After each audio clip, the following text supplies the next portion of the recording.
The lucrative industry of coffee and chocolate heavily exploits Indigenous farmers, workers, and their families. The traditional practices result in ecological destruction, extreme underpayment, child labor, and trafficking, and greatly contributes to rising national debt. Coffee and chocolate are multi-billion-dollar industries that take advantage of impoverished countries. Poor wages and exploitation are key factors when looking at the detrimental economic effects these activities have on the local economy.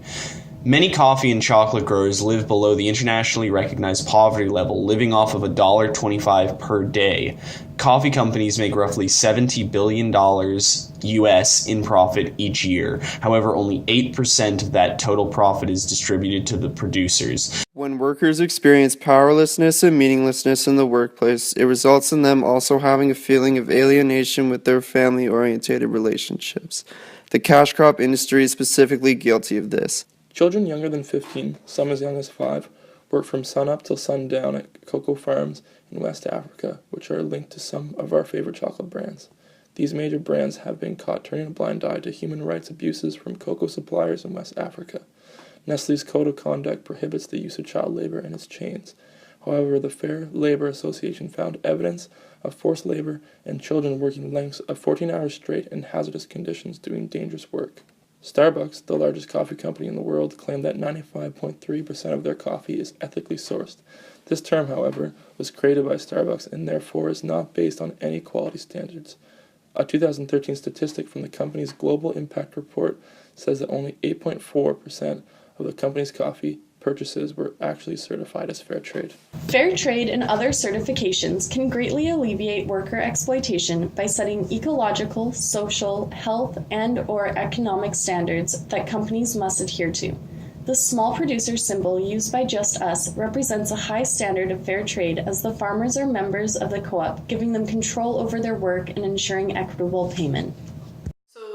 Main focus, the real driver for the small producer symbol is that it's actually producer owned.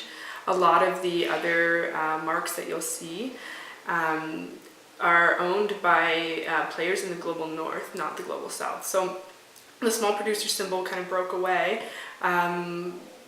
stewarded by a group of really committed small producers who wanted more autonomy and more freedom over their own destiny, which is what we all want.